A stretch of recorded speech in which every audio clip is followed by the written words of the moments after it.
Series start करेंगे। तो इसमें हम पूरी बायोलॉजी करेंगे, एक एक चैप्टर से करेंगे। अब क्वेश्चंस मैंने एलएन से लिए हैं, काफ़ी अच्छे क्वेश्चंस हैं, मतलब आप करेंगे तो बहुत हेल्प होगी, ठीक है।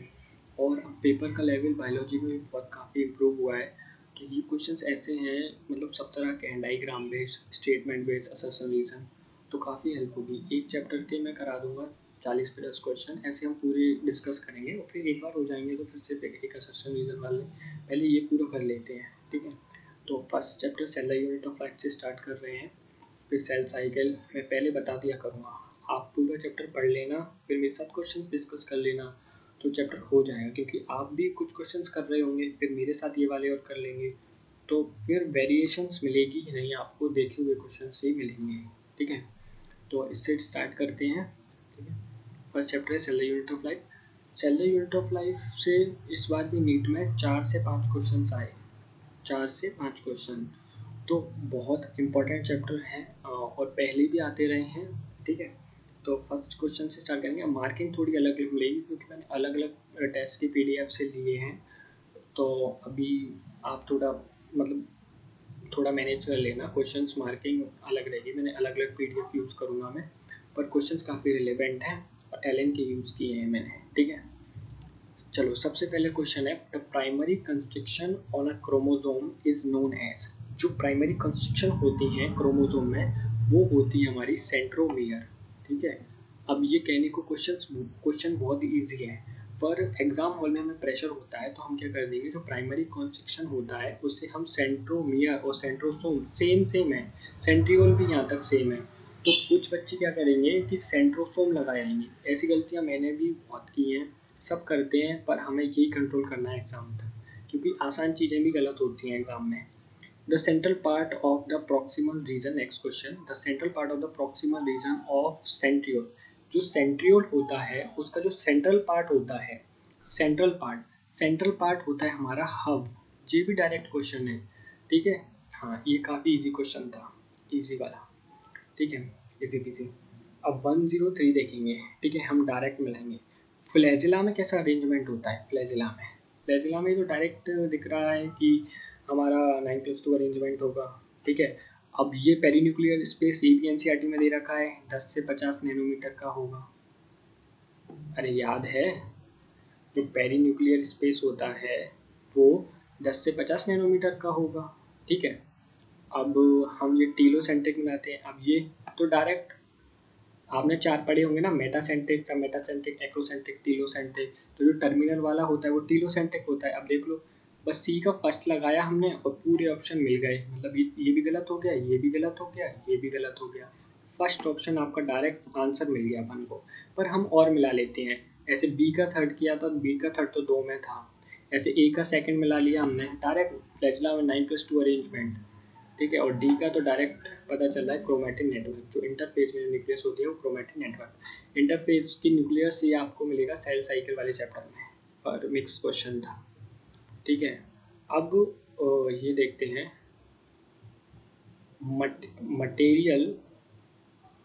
Material to be packaged in the form of vesicles form the ER fuse with a. देखो ये क्वेश्चन अलग अलग लैंग्वेज की फॉर्म में आपको अलग अलग क्वेश्चंस में मिल जाएगा, मतलब थोड़ा सर्सन रीजन में दे देगा, कुछ में दे देगा, पर ये क्वेश्चन बहुत बार मिलेगा। देखो आप ऐसे याद रखो कि जो सिस फेज होता है उससे फॉर्म करता है, और जो मैच्योरिंग फेज होता है, देखो सिस फेज फॉर्मिंग फेज होता है, ट्रांस फेज मैच्योरिंग फेज होता है जिससे रिलीज होता है। तो देखो अब फिर से पढ़ेंगे, अब मैंने इतना बता दिया, material to be package in the form of vesicles form the ER fuse किससे करता है, सिस फेज से, डायरेक्ट ही आंसर हो गया सिस फेज। अब सिस फेज या फॉर्मिंग फेज भी होता है, अभी और पढ़ लेते हैं चलो। एंड मूव टुवर्ड्स मूव कहाँ मूव करता है, टुवर्ड्स मैच्योरिंग फेज तो यहाँ ट्रांस होता, तो ये भी ऑप्शन ठीक हो जाता, क्योंकि सिस फेज क्या होता है, मैच्योरिंग फेज होता है। ये तो दोनों में चलो ठीक हो गए, अब हमने ये दोनों तो कट कर दिए, ये तो हो ही नहीं सकते। अब रिलीज किससे होगा, मैच्योरिंग फेज, जो कि ट्रांस फेज होता है। NCERT की डायरेक्ट लाइन है ये, NCERT की डायरेक्ट लाइन है ये, डायरेक्ट लाइन से क्वेश्चन है ये, ठीक है। चलो अब ये डायग्राम बेस्ड क्वेश्चन आ गया, ठीक है। इसमें करेक्ट बताना है कि ये किसका डायग्राम है। अब ये तो डायरेक्ट आपने देखा होगा, सेल मेम्ब्रेन में डायग्राम है, ये सेल मेम्ब्रेन है, उसमें जो डायग्राम दिया है एनसीईआरटी में डायरेक्ट है, फ्लूइड मोजाइक मॉडल का डायग्राम है। किसके लिए? सेल वॉल के लिए। प्राइमरी वॉल तो सेल वॉल की चीज़ें होती हैं, ये नहीं होगा, ठीक है। ये दोनों तो होंगे ही नहीं, ये भी नहीं। सेल वॉल के लिए कहाँ से आ गया? डायरेक्ट, ये तो वन शॉट वाला आंसर है, एक बार देख के डायरेक्ट क्लिक किया। अब ये देखिए, RER is frequently observed in the cells actively involved in। देखो RER क्या होती है? इस पर राइबोसोम लगे हुए होते हैं, और SER होती है जो स्टेरॉइड लिपिड का सिंथेसिस करती है। तो लिपिड देखो, अब तो दोनों में इधर लिपिड का दे दिया, नहीं ये नहीं होगा, स्टेरॉइड हार्मोन सिंथेसिस नहीं होगा, प्रोटीन का सिंथेसिस करती है और सीक्रेशन करती है। देखो R फॉर RER और R फॉर राइबोसोम, ऐसे याद रखना। तो राइबोसोम क्या करते हैं? प्रोटीन का सिंथेसिस करते हैं। ऐसे SER स्टेरॉइडल मतलब लिपिड का सिंथेसिस करती है, ठीक है। अब ये वाला क्वेश्चन देखते हैं, थोड़ा बड़ा क्वेश्चन है। अब 107 देखते हैं। अब इसमें करेक्ट मार्किंग बतानी है हमें। ये क्वेश्चन इसी पे ही बीच में जो हब होता है उससे रिलेटेड आया। अब देखो इसमें 9 डबलेट है, 9 डबलेट, ठीक है। अब ए वाला देखते हैं सबसे पहले। ए क्या है? ए ए सेंट्रल सीट है, ये सेंट्रल सीट है, एनसीईआरटी में डायरेक्ट मार्किंग दे रखी है। ए सेंट्रल सीट है, ठीक है। बी क्या होती हैं? रेडियल स्पोक्स, ऐसे पूछ लिया कितनी रेडियल स्पोक्स होती हैं, तो 9 रेडियल स्पोक्स होती हैं, ठीक है। और सी क्या है? सी सेंट्रल माइक्रोट्यूब्यूल है 2, तभी तो इसको 9+2 अरेंजमेंट बोलते हैं। 9+2 अरेंजमेंट, ये 9+2 अरेंजमेंट, तो ये और ये हमारी हो गई रेडियल स्पोक, वो मतलब सेंट्रल सीट। और ये हो गई हमारी स्पोक्स, ये रेडियल स्पोक्स हो गई, ये हो गई हमारी सेंट्रल सीट, ये हो गया माइक्रोट्यूब्यूल, ये सेंट्रल माइक्रोट्यूब्यूल, ठीक है। अब इसमें तो आना चाहिए, डाउट ही नहीं होना चाहिए। ये प्लाज्मा मेम्ब्रेन होती है, ये प्लाज्मा मेम्ब्रेन, ये इंटर डबलेट ब्रिजेस होते हैं, ये ग्रीन वाला है ये, ठीक है। तो ये भी आसान क्वेश्चन था। अब देखो ये क्वेश्चन अच्छा है, ऐसे क्वेश्चन भी आ सकते हैं अब नीट में, लेवल अप हो रहा है कि आपको देखना है कौन से स्टेटमेंट्स करेक्ट हैं। करेक्ट इनकरेक्ट आप पहले एग्जाम में ऐसे मार्क कर लिया करें कि क्या करेक्ट पूछ रहा है, इनकरेक्ट पूछ रहा है, वो क्या पूछ रहा है, ठीक है। करेक्ट इनकरेक्ट क्या पूछ रहा है, ऐसे फर्स्ट वाला क्वेश्चन पढ़ेंगे, मतलब फर्स्ट स्टेटमेंट पढ़ेंगे। The lipid are arrange within the membrane, the polar head towards the outer side, ये एकदम सही है। और हाइड्रोफोबिक टेल अंदर की साइड होती है, बिल्कुल सही है। स्टेटमेंट पहला सही लगा लो। In human being the membrane of erythrocyte approximately 52% protein होते हैं। उसने ये चेंज कर दिया, मतलब 40% लिपिड होते हैं, वो इधर कर दिया, वो उधर कर दिया। तो ये तो बिल्कुल बिल्कुल ही गलत हो गया ये स्टेटमेंट, बिल्कुल ऐसे आप लिख लें, ठीक है। The quasi fluid nature of lipid enables lateral movement of protein with in the overall bilayer. हाँ लेटरल मूवमेंट होता है उनका बाइलेयर, ओवरऑल बाइलेयर का, तो ये भी सही है। अब डी वाला स्टेटमेंट अच्छे से पढ़ना है, ये सारे एनसीईआरटी के स्टेटमेंट हैं, कहीं बाहर से नहीं है कुछ भी। The fluid nature of the membrane is important for sale growth, ये सही है, सेल ग्रोथ के लिए होता है, ठीक है। सीक्रेशन नहीं करता, सीक्रेशन नहीं करती है। 4 फंक्शन होते हैं सेल मेम्ब्रेन के, एक सेल ग्रोथ करना, एक फॉर्मेशन ऑफ इंट्रासेलुलर जंक्शंस और एंडोसाइटोसिस, और सेल का डिवीजन कराना। तो सेल डिवीजन तो इन्हें सही दिया है, प्रोटीन का सिंथेसिस थोड़ी कराता है। जो फ्लूइड नेचर होता है, जो फ्लूइड नेचर होता है सेल मेम्ब्रेन का, वो प्रोटीन का सिंथेसिस कराने के लिए थोड़ी होता है। तो ये स्टेटमेंट एकदम गलत हो गया। तो इसमें 2 स्टेटमेंट सही हैं और 2 गलत हैं। 2 स्टेटमेंट एकदम सही है, 2 स्टेटमेंट एकदम गलत है। देखो भाई असर्शन रीजन आ गया, और यहाँ हिंदी में भी दे रखे हैं क्वेश्चन, जो हिंदी मीडियम वाले हैं वो हिंदी में भी देख सकते हैं। The intracellular compartment are not found in prokaryotic cell, ये एकदम सही है, इंट्रासेलुलर कंपार्टमेंट नहीं होते। पहले देख लो दोनों स्टेटमेंट इंडिविजुअली सही है क्या। The prokaryotic cell lack cell membrane bound cell organelles, ये भी सही है। प्रोकैरियोटिक सेल्स होते हैं वो सेल जो रहते हैं वो मेम्ब्रेन बाउंड ऑर्गेनेली लेक करते हैं। यूकैरियोटिक सेल में मेम्ब्रेन बाउंड ऑर्गेनेली होती है, एकदम सही है। अब देखो असर्शन रीजन है क्या, हम बिकॉज लगा के पढ़ेंगे। Intracellular compartments are not found in prokaryotic cell because prokaryotic cell lack membrane bound cell organelles. एकदम सही है, रीजन असर्शन को एक्सप्लेन भी कर रहा है कि क्यों, क्योंकि उसमें इंट्रासेल्युलर कंपार्टमेंट्स नहीं है, क्योंकि उसमें मेम्ब्रेन बाउंड ऑर्गेनेली नहीं है, इसलिए उसमें इंट्रासेल्युलर कंपार्टमेंट नहीं है। आप बिकॉज लगा के पढ़ लें, ये स्टेटमेंट पढ़ा फिर बिकॉज लगा लें और फिर ये पढ़ें, तो ये बिल्कुल एक्सप्लेन कर रहा है, तो आंसर हो जाएगा हमारा फर्स्ट। अब 110 क्वेश्चन मतलब 10th क्वेश्चन पे आ गए हम। एवरी स्टेटमेंट 1 देखेंगे, every chromosome essentially has a secondary constriction. ये स्टेटमेंट गलत हो गया, क्यों? सेकेंडरी कंस्ट्रक्शन होते तो हैं क्रोमोसोम पर एनसीईआरटी में फ्यू लिखा है। देखो ये लिख दिया, the few chromosome have non staining, बिल्कुल सही है, नॉन स्टेनिंग। अगर उसने बोल दिया स्टेनिंग तो गलत हो जाएगा, ठीक है, नॉन स्टेनिंग होते हैं, नॉन स्टेनिंग, तो इसका आंसर हो जाएगा थर्ड। ये एनसीईआरटी की लाइन है, जो सेलुलर यूनिट ऑफ लाइफ का लास्ट पेज है उस पर ही दे रखी है ये, ठीक है। अब क्या बोल रहा है, एक्चुअल साइट ऑफ क्वेश्चन को देखते हैं, actual side of attachment of spindle to chromosome during cell division.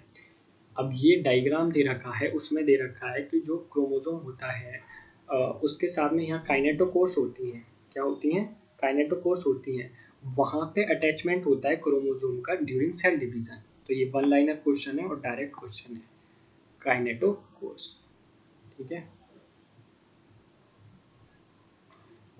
Function of cell wall, cell wall का फंक्शन क्या होता है, ठीक है, सेल वॉल का फंक्शन क्या होता है। अब ये भी फंक्शन डायरेक्ट है, देखो सेल मेम्ब्रेन के मैंने फंक्शन करवा दिए, वो भी पूछ लिए जाएंगे, सेल मेम्ब्रेन के अभी स्टेटमेंट में क्वेश्चन आया था। अब सेल वॉल के फंक्शन आ गए, सेल वॉल क्या करती है, शेप देती है, साइज शेप देती है, बिल्कुल सही है। Protect the cell from mechanical damage, bursting वगैरह से, कोलैप्सिंग से बचाती है। और barrier to undesirable macromolecules, सही है, जो अनडिजायरेबल मैक्रो, अब यहाँ माइक्रो कर देगा ना, माइक्रो कर दिया ना तो गलत हो जाएगा स्टेटमेंट, ठीक है, तो ये याद रखना, all of these is correct, ठीक है। अब हाँ 114 तक करना है, ये तो सेल सेल बस 113 और बचा है, फिर हमारी सेल यूनिट 5 की स्पीड में। प्लास्टिड्स आर फाउंड इन, जो प्लास्टिड होते हैं वो किस में मिलते हैं, प्लांट सेल्स में। तो देखो एनिमल सेल में प्लास्टिड नहीं मिलते, एनिमल सेल में प्लास्टिड नहीं मिलते, और एनिमल सेल में तो प्लास्टिड मिलती ही नहीं है, ये भी हटा दो भैया, ये भी हटा दो। फिर बैक्टीरिया में मिलेंगे, नहीं मिलेंगे, बैक्टीरिया में यूग्लिनोइड्स में मिलते हैं, यूग्लिनोइड्स में, यूग्लिनोइड में मिक्सोट्रॉपिक टाइप का न्यूट्रिशन होता है, मतलब ऑटोट्रॉप और हेटरोट्रॉप दोनों। तो जो ऑटोट्रॉप हो रहा है वो हायर न्यूट्रिशन होता है प्लांट सेल की तरह, इसलिए इसमें प्लास्टिड प्रेजेंट होते हैं। ये एनसीईआरटी में लिखा हुआ है कि यूग्लिनोइड में प्लास्टिड प्रेजेंट होते हैं, ठीक है। तो आप ये याद रखना। अब हमारे 13 क्वेश्चन हो गए, एक पीडीएफ में से करवाए थे मैंने, एलएन की ही हैं क्वेश्चन सारे, अब मैं 9 क्वेश्चन और करवा रहा हूँ, ठीक है। ऐसे ही और करेंगे हम क्वेश्चन, अभी तो बाकी बहुत सारे क्वेश्चन हैं, आप बस देखते रहिए, फिर मैं बता दूंगा हमारे कितने क्वेश्चन हो गए, ठीक है। अब हमारा मतलब और क्वेश्चन देखते हैं। द क्लोरोप्लास्ट कंटेन क्लोरोफिल, एक minute, the chloroplast containing chlorophyll and carotenoids which are responsible for trapping light energy essential for photosynthesis। हाँ, जो क्लोरोप्लास्ट होते हैं और कैरोटिनॉइड्स होते हैं वो एनर्जी को ट्रैप करते हैं, जो कि फोटोसिंथेसिस के लिए एसेंशियल होती है, ठीक है। The matrix of mitochondria possess single, एक होता है, सर्कुलर होता है डीएनए, ठीक है। कुछ अब देखो ये स्टेटमेंट, इस पर क्वेश्चन एक और बन जाएगा कि माइटोकॉन्ड्रिया में क्या क्या होता है, सिंगल सर्कुलर डीएनए, सही है, फ्यू आरएनए, सही है, राइबोसोम, फिर कर दिया ऑल ऑफ द अबव, तो ये चारों हो गए, तो ये ऑल ऑफ द अबव जाएगा आंसर। अब कुछ लोग कंफ्यूज हो जाएंगे और सिंगल सर्कुलर डीएनए लगाएंगे जल्दी जल्दी में, तो आपको ये याद रखना है कि आरएनए भी होते हैं और डीएनए होता है सिंगल सर्कुलर, और राइबोसोम याद रखना, राइबोसोम, राइबोसोम पे भी सवाल आ ही जाएगा कहीं, 70 टाइप के राइबोसोम होते हैं, 70s टाइप के, प्लास्टिड में भी, क्लोरोप्लास्ट में भी, जो प्लास्टिड होता है उसमें भी, और ये तो दोनों करेक्ट हो गए। अब ये देखिए, elaborate network of filamentous proteinaceous structure. Generally जो माइक्रो फिलामेंट होते हैं उसको कम इम्पोर्टेंस देते हैं बच्चे, पर ये क्वेश्चन आता है ज़रूर माइक्रो फिलामेंट का, ठीक है, मतलब साइक्लोस्केलेटन का, सॉरी, हाँ। तो जो साइक्लोस्केलेटन होता है वो प्रोटीनेशियस होता है, present in the cytoplasm. Cytoskeleton, ये तो इंटरमीडिएट फिलामेंट, माइक्रो फिलामेंट, इससे तो साइटोस्केलेटन बना होता है, ठीक है। Which cell organelle of endomembrane system contain hydrolytic enzyme? Hydrolytic enzyme कौन करता है? लाइसोसोम, जो कि एसिडिक पीएच पर फंक्शनल होते हैं, ठीक है, लाइसोसोम। अब देखो स्पीड बन गई ना हमारी। क्वेश्चन को देखिए, select the incorrect statement. Interface nucleus, जो जिन्होंने सेल साइकिल से डिवीजन ना पढ़ा हो पर सबने पढ़ा ही होगा। चलो पहले इस वाले को देख लेते हैं। पेरी न्यूक्लियर स्पेस होता है वो हमारा 10 से 50 नैनोमीटर का होता है। देखो अब देखो इस तरीके से यहाँ पे गलतियाँ करवा लेंगे आपसे। उसने क्या दे दिया? माइक्रोमीटर दे दिया। ये यूनिट किसकी है? माइक्रोमीटर की। और अपना जो पेरीन्यूक्लियर स्पेस होता है वो नैनोमीटर में होता है, नैनोमीटर में होता है। और उसने क्या देख लिया? माइक्रोमीटर दे दिया। तो ये स्टेटमेंट तो गलत हो गया।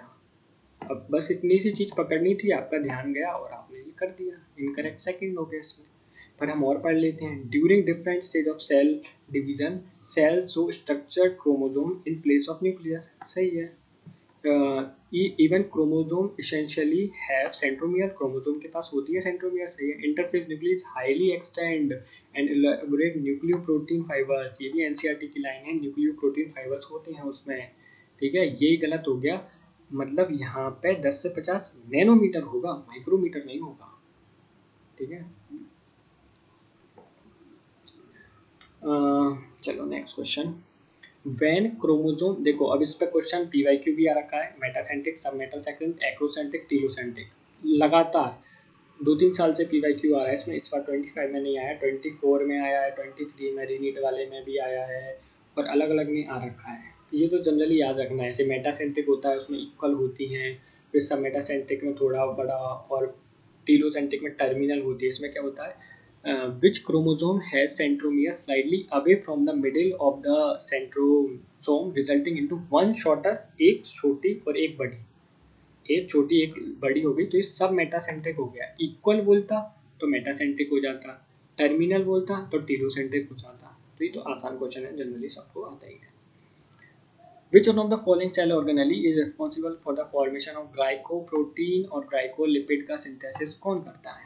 ग्लाइकोप्रोटीन और ग्लाइकोलिपिड का सिंथेसिस गोल्जी एपेटस करता है।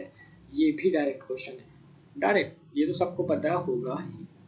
चलो assertion reason. Golgi apparatus remain in close association with endoplasmic reticulum. हाँ, गोल्जी एपेटस जो एंडोप्लाज्मिक रेटिकुलम है उसके क्लोज एसोसिएशन में होता है, बिल्कुल सही है।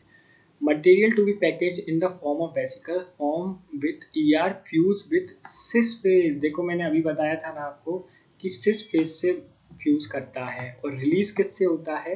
Maturing phase. हाँ ये सही है, मैच्योरिंग फेज से होता है।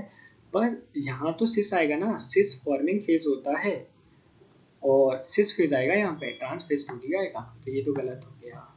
अब इसमें तो हमें देखना ही नहीं है एक्सप्लेन कर रहा है या नहीं कर रहा, डायरेक्ट। चलो 90। अब देखो एक क्वेश्चन वहाँ आया था यही डायग्राम पे, अब एक क्वेश्चन फिर से आ गया। मतलब ये डायग्राम इंपॉर्टेंट है, इसको देख लेना अच्छे से।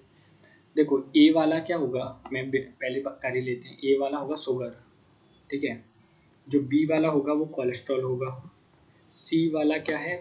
ये हमारा ये डी वाला तो लिपिड, फॉस्फोलिपिड हो गया, और ये प्रोटीन है, ठीक है, प्रोटीन है ना, प्रोटीन। अब हमें क्या देखना है? करेक्ट देखना है। चलो ठीक है, करेक्ट देखना है। तो ए तो हो गया शुगर, सही है, ये शुगर हो गया। डी हमारा कोलेस्ट्रॉल है? नहीं, डी तो हमारा फॉस्फोलिपिड है। बी हमारा प्रोटीन है, बी हमारा प्रोटीन है, बी नहीं, बी प्रोटीन थोड़ी है, बी तो हमारा कोलेस्ट्रॉल है, ठीक है। तो आपको करेक्ट देखना है, आप कर लेना है, मैंने बता दिया। चलो इसमें 98 क्वेश्चन थे। अब ये तो सेल साइकिल का आ गया ये क्वेश्चन, ठीक है।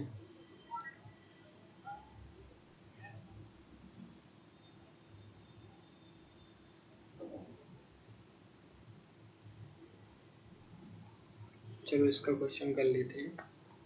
इन cytoplasm of plant cell 70s type, देखो प्लांट सेल में कैसा टाइप का राइबोसोम होते हैं। प्लांट सेल में तो 80s का होगा, क्योंकि प्लांट सेल क्या हो गया, प्लांट सेल हमारा यूकैरियोटिक सेल हो गया, तो यूकैरियोटिक सेल में तो 80s होगा, 80s, ठीक है। वाइल माइटोकॉन्ड्रिया होता है उसमें 70s टाइप का होता है। मैंने अभी बताया था माइटोकॉन्ड्रिया और क्लोरोप्लास्ट दोनों में 70s टाइप का राइबोसोम होता है, ठीक है। 47। आप देखो एल्गी की सेल वॉल के कंपोनेंट्स दे रखे हैं कि किससे बनी होती है, और एक प्लांट के दे रखी है एनसीईआरटी में, सेलुलर यूनिट ऑफ लाइफ में। तो देखो हेमी सेल्यूलोज आ जाए ना, तो हेमी सेल्यूलोज प्लांट्स की सेल वॉल में ही होता है, तो ये तो होंगे नहीं, ये भी नहीं होगा। यहाँ भी आ गया हेमी सेल्यूलोज। बस डायरेक्ट एक एक कीवर्ड देखना है आपको, ऐसे कीवर्ड से आप करोगे ना, इसका आंसर थर्ड हो जाएगा, थर्ड 47 का थर्ड। आप एक कीवर्ड देख लो कि हेमी सेल्यूलोज तो हमारे प्लांट सेल में ही होता है, सेल्यूलोज तो दोनों में होता है, एल्गी की में प्लांट की में, पर हेमी सेल्यूलोज सिर्फ प्लांट की सेल वॉल में होता है। तो फर्स्ट भी नहीं होगा, सेकंड भी नहीं होगा, फोर्थ भी नहीं होगा। Lysosomes are form by the process of packaging. देखो एंडोप्लाज्मिक रेटिकुलम की पैकेजिंग होती है तो गोल्जी बॉडी बनता है, और गोल्जी बॉडी की पैकेजिंग होती है तो हमारा लाइसोसोम बनता है। तो गोल्जी बॉडी की पैकेजिंग से बनता है, एंडोमेम्ब्रेन सिस्टम का पार्ट है ना ये सब लोग। हाँ, तो ये तो डायरेक्ट क्वेश्चन है, आपको याद होना चाहिए। वैक्यूल्स क्या क्या कंटेन करते हैं? वैक्यूल्स कंटेन वाटर सैप और एक्सक्रीटरी प्रोडक्ट, ठीक है। प्रोटीन नहीं, प्रोटीन नहीं, गलत हो गया। कार्बोहाइड्रेट तो होगा ही नहीं, कार्बोहाइड्रेट तो होगा ही नहीं। 49 का second water SAP, direct NCERT का लाइन है कि एक्सक्रीटरी प्रोडक्ट होते हैं वैक्यूल्स में। 50 देखेंगे। अब देखो ये मैंने अभी बताया था कि शेप को मेंटेन करने का फंक्शन किसका होता है यूकैरियोटिक सेल में। राइबोसोम तो प्रोटीन का सिंथेसिस करता है, mitochondria power house of the cell होता है, और लाइसोसोम के पास हाइड्रोलाइटिक एंजाइम्स होती हैं। तो साइटोस्केलेटन हो गया। अगर आपको नहीं पता था तो आप सब ऑप्शन एलिमिनेट करके भी कर सकते हैं, और पता था तो डायरेक्ट साइटोस्केलेटन कर ही सकते हैं, सिंपल। अब इसमें कंफ्यूजन होता है बहुत लोगों को कि which type of plastid is involved in the storage of starch। Starch के स्टोरेज में कौन से प्लास्टिड इन्वॉल्व होते हैं? देखो एक होता है एल्यूरोप्लास्ट, इस ऑप्शन में नहीं दे रखा, वो प्रोटीन के लिए होते हैं। इसका आंसर डायरेक्ट हो जाएगा एमाइलोप्लास्ट, पर मैं और बता देता हूँ एलाइयोप्लास्ट ऑयल के लिए, ऑयल वगैरह होता है उसके लिए होता है। तो 51 का तो डायरेक्ट फोर्थ हो गया। अब देखो इस क्वेश्चन में भी कंफ्यूज हो सकते हैं लोग, वन लाइनर क्वेश्चन है, पर हो सकते हैं कि फ्लैजिला का फंक्शन क्या है। फ्लैजिला सेल डिवीजन नहीं कराता, लोकोमोशन तो है ही फंक्शन उसका, मेन फंक्शन वही है, ठीक है। सेंसेशन नहीं, सेंसेशन नाम की चीज़ तो आपने एनसीईआरटी मतलब सेंसेशन से रिलेटेड फ्लैजिला में आपने कुछ पढ़ा ही नहीं होगा एनसीईआरटी में, तो सेंसेशन से हटा दो, ये हो जाएगा लोकोमोशन ओनली, ठीक है। Which organelle is present in both prokaryote और यूकैरियोट? दोनों में प्रोकैरियोट और यूकैरियोट में राइबोसोम प्रेजेंट होता है। अब इसको अलग लैंग्वेज में पूछ लेगा, अब ये क्वेश्चन आएगा जिसमें अलग लैंग्वेज में होगा शायद। The nuclear matrix of the nucleoplasm, ये अच्छा क्वेश्चन है, ठीक है। देखो न्यूक्लियर मैट्रिक्स होता है, उसमें डीएनए होते हैं, आरएनए होते हैं, स्टोन्स होते हैं, नॉन स्टोन्स होते हैं। ये एनसीईआरटी की डायरेक्ट लाइन है, ये एकदम सही है। ओनली स्टोन और प्रोटीन, ओनली डीएनए और स्टोन नहीं होती, नॉन स्टोन भी होते हैं और आरएनए भी होते हैं और न्यूक्लियोलस भी होती है, अरे न्यूक्लियोलस भी होती है। तो ऐसे आप याद रखना कि जो न्यूक्लियर मैट्रिक्स होता है न्यूक्लियोप्लाज्म का, उसमें DNA, RNA, stone, non stone और न्यूक्लियोलस पांचों चीज़ें होती हैं। अगर वो सिर्फ डीएनए बोल दे तो गलत हो जाएगा, सिर्फ आरएनए बोल दे तो गलत हो जाएगा, इन दोनों में से कोई बोल दे तो गलत हो जाएगा, सब चीज़ें होती हैं, ठीक है। अब इसमें मिसमैच पूछना है, मतलब कौन सा गलत है, ठीक है। The kinetochore disc shape structure है, बोथ साइड, दोनों साइड पे ऐसा होता है, एकदम सही है ये वाला। न्यूक्लियोलस क्या होती है? Spherical bodies in the nucleus matrix, nucleus के मैट्रिक्स में होती है, सही है। मेटासेंट्रिक में क्या होता है? इक्वल होती हैं, गलत। One extremely short and one very long. Extremely short तो मेटासेंट्रिक, सबमेटासेंट्रिक, एक्रोसेंट्रिक होगा ये, एक्रोसेंट्रिक। और क्रोमेटिन न्यूक्लियो प्रोटीन के फाइबर्स होते हैं, सही है। तो इसका आंसर हो जाएगा थर्ड, गलत हो जाएगा। 56 in plants, fill in the blank, facilitate the transport of a number of ions and other material। तो इसका टोनोप्लास्ट होता है, जो वैक्यूल्स में होता है टोनोप्लास्ट, 90% स्पेस ऑक्यूपाई करता है वो, 90%। और वही क्या करता है? ट्रांसपोर्ट करता है आयंस का और other material against concentration gradient. देखो उस पर क्वेश्चन आ गया, क्या पूछा है? करेक्ट पूछा है। In plant cell the vacuoles can occupy more than 90%। देखो मैंने अभी बताया था 90, 95 दे दिया, इसमें 90% होता है, तो ये तो गलत ही हो जाएगा। 90% होता है, 90% से ज़्यादा। वैक्यूल क्या होती है? सिंगल मेम्ब्रेन बाउंड होती है, एकदम सही है। Amoeba the contractile vacuole is important for engulfing, गलत। अमीबा में जो होता है वो एक्सक्रीशन के लिए होता है। ये क्वेश्चन काफ़ी कंफ्यूजिंग होता है, करेक्ट पूछा है, इसमें लोग कंफ्यूज हो जाएंगे। In many cell as in protista food vacuole are perform for osmoregulation, नहीं, ऑस्मो रेगुलेशन के लिए नहीं, प्रोटेस्टा में एनगल्फिंग करने के लिए। देखो अमीबा में एक्सक्रीशन के लिए होती है और प्रोटेस्टा में एनगल्फिंग करने के लिए, उल्टा दे दिया इन्हें, ठीक है। तो ये दोनों गलत हो जाएंगे, कोई में से कोई लोग अमीबा वाला भी सही कर देगा। कंफ्यूजिंग है क्वेश्चन, पर डायरेक्ट सिर्फ सेकंड ही होगा इसका आंसर, ठीक है। अब क्या पूछा है?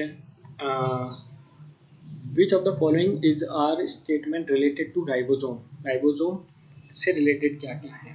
राइबोसोम प्रोटीन फैक्ट्री है, सही है। पैलेट पार्टिकल, पैलेट पार्टिकल, हाँ अभी देखते हैं इसको, चलो।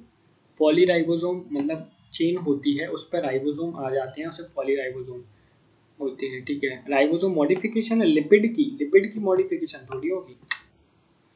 पैलेट पार्टिकल, तो इसको हो जाएगा first, second, fourth. Palade particle होते हैं, हाँ, जो पैलेट होते हैं ना वैसे। ये एनसीईआरटी में शायद नहीं है ये हाँ शायद एनसीईआरटी में पैलेट नहीं है। जॉर्ज पैलेट, अच्छा उन्होंने इसकी डिस्कवरी की थी, तो आप ऐसे देख सकते हैं पैलेट पार्टिकल, हाँ फर्स्ट सेकंड फोर्थ हो जाएगा। बाकी कंफ्यूजन होगा कुछ लोगों को, पर ऑप्शन ही नहीं दिया फर्स्ट और फोर्थ का। फर्स्ट और फोर्थ का ऑप्शन ही नहीं है, तो फर्स्ट और फोर्थ तो होंगे, तो सेकंड ऑप्शन एलिमिनेट करके भी कर सकते हो उसको। चलो ये मैचिंग आ गई।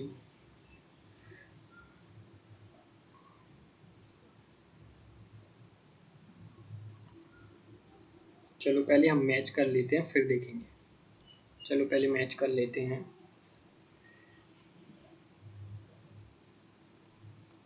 The transport of hydrophobic molecule from higher to lower concentration। देखो हायर टू लोअर कंसंट्रेशन में जा रहे हैं, मतलब हमें एनर्जी, मतलब चढ़ाई को हम नीचे उतर रहे हैं, तो ऐसे आप याद रखो कि जो चढ़ाई है ऊपर से नीचे आ रहे हैं, तो ऊपर से नीचे आ रहे हैं तो एनर्जी की ज़रूरत पड़ेगी नहीं, तो एक्टिव ट्रांसपोर्ट तो होगा ही नहीं। एक्टिव ट्रांसपोर्ट तो हमारा, एक मिनट क्वेश्चन दिख रहा है आपको पूरा, ठीक, ठीक है। हाँ तो हायर टू लोअर हो, सिंपल डिफ्यूजन हो जाएगा, ठीक है। कंसंट्रेशन, देखो जब भी कंसंट्रेशन ग्रेडियंट आ जाए ना, कंसंट्रेशन ग्रेडियंट आ जाए तो डी का तो हमेशा 30 आ जाएगा। क्यों? कंसंट्रेशन ग्रेडियंट आ जाए अगेंस्ट द कंसंट्रेशन ग्रेडियंट, मतलब सोडियम पोटेशियम पंप होता है उसके थ्रू जाते हैं, तो हमारा आ जाता है। अब देखते हैं कोई मैचिंग बना के, हमारा डी का थर्ड हमने देख लिया, अरे देखो डायरेक्ट बस सिर्फ हमने डी का थर्ड मिला लिया और उससे हमारा क्वेश्चन हो गया। देखो ये हमने डी का सिर्फ थर्ड मिला लिया और उससे हमारा क्वेश्चन हो गया, पर हम देख लेते हैं। वैसे बी का फोर्थ है, तो बी का फोर्थ मतलब transport of uncharge hydrophilic molecule from higher concentration to lower concentration, हाँ ये भी डिफ्यूजन हो जाएगा। और movement of water from higher to lower concentration across membrane, तो ये ऑस्मोसिस हो जाएगा। एक्रॉस मेम्ब्रेन के एक्रॉस होगा तो ऑस्मोसिस, और मैंने कंसंट्रेशन ग्रेडियंट के अगेंस्ट हो रहा है सोडियम पोटेशियम पंप के थ्रू, तो वो एक्टिव ट्रांसपोर्ट हो जाएगा। और सिंपल डिफ्यूजन हाइड्रोफोबिक मॉलिक्यूल्स का ट्रांसफर हो रहा है। तो ये अच्छा क्वेश्चन है, और ये अगर स्टेटमेंट में आ जाएगा तो कंफ्यूजिंग क्वेश्चन है बहुत, पर मैचिंग में तो आप कर लोगे इसको, ठीक है। पर हायर लेवल का क्वेश्चन हो गया, लेंदी क्वेश्चन है, हाल करना पड़ेगा आपको फास्ट फास्ट, सारे स्टेटमेंट रीड करने पड़ेंगे। अब ये आ गया, match the following. Red blood cell कैसे होते हैं? राउंड एंड बाइकॉन्केव होती हैं, ये तो डायरेक्ट याद होना चाहिए। अमीबा कैसा होता है? अमीबा होता है हमारा वो अमीबॉइड शेप क्या होता है, डब्ल्यूबीसी हमारे अमीबॉइड से होते हैं। नर्व सेल हमारी ब्रांच एंड लॉन्ग होती हैं। बीजोफिल सेल्स क्या होते हैं? राउंड एंड ओवल होते हैं, राउंड एंड ओवल। तो अब मिला लो कौन सा हो रहा है आंसर आपका, डी 60 का थर्ड हो रहा है, ए का सेकंड, बी का फर्स्ट। देखो एग्जाम हॉल में अगर मैचिंग गलत नहीं करना तो आप साइड में लिख लिया करो, ऐसे ए का सेकंड हो गया, ऐसे यहाँ लिख लिया ए का सेकंड हो गया और बी का फर्स्ट हो गया, क्योंकि मैचिंग भी जल्दी जल्दी में किसी पे गलत हो जाती है। ऐसे मार्क तो सही कर ली पर जल्दी जल्दी में मैं कंफ्यूज होकर गलत लगा दी, ऐसा हो जाता है, मेरे साथ तो हुआ है भाई बहुत। ये नहीं बोलते हैं सिली मिस्टेक्स। अब देखो ये क्रिस्टी और सिस्टरनी, सिस्टरनी याद रखना, सिस्टरनी, क्रिस्टी और सिस्टरनी अलग अलग है चीज़ें, ठीक है। अब आप याद रखना, जो सिस्टर होती हैं वो गोल्जी की होती हैं, सिस्टर गोल्जी की होती है। मैंने तो ऐसे याद रखा था कि सिस्टर गोल्जी की होती हैं, तो सिस्टरनी गोल्जी बॉडी की हो गई, डिस्क शेप होती हैं। और क्रिस्टा इनफोल्डिंग होती है माइटोकॉन्ड्रिया के, और थाइलाकॉइड तो स्ट्रोमा में होते ही हैं, प्लास्टिड में, ये तो आपको पता ही होगा, ठीक है। तो फर्स्ट हो जाएगा इसका आंसर, ए का सेकंड, बी का थर्ड, ठीक है।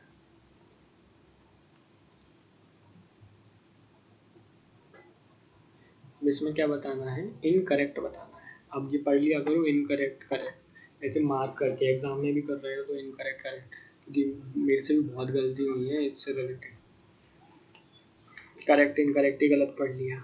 Mitochondria is not considered as endometrial system का पार्ट, बिल्कुल सही है। उसमें ईआर राइबोसोम्स नहीं, राइबोसोम नहीं, ईआर और गोल्जी बॉडी, लाइसोसोम और पैक्यूल किया जाता है। पैरोक्सिसोम, माइटोकॉन्ड्रिया, प्लास्टिड, ये सब एंडोमेट्रियल सिस्टम का पार्ट नहीं होते। Endoplasmic reticulum is a network of tiny tubular structure in the cytoplasm, सही है, न्यूक्लियस के पास होती है। ER divide the intercellular space into 2 compartment, सही है।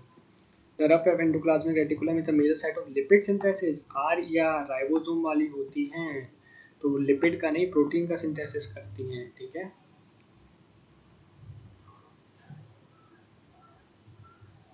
ये क्वेश्चन है 63 वाला, देखेंगे। फर्स्ट है, देखो मेन एरिना होती है सेलुलर एक्टिविटीज की साइटोप्लाज्म दोनों में, तो फर्स्ट तो होगा ही नहीं, फोर्थ भी नहीं होगा, प्रोटोप्लाज्म थोड़ी साइटोप्लाज्म होता है।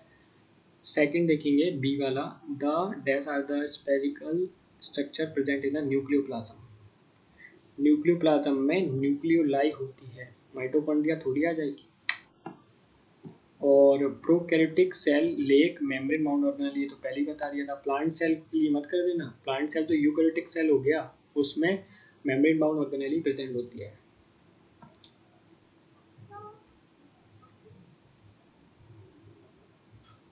ठीक है।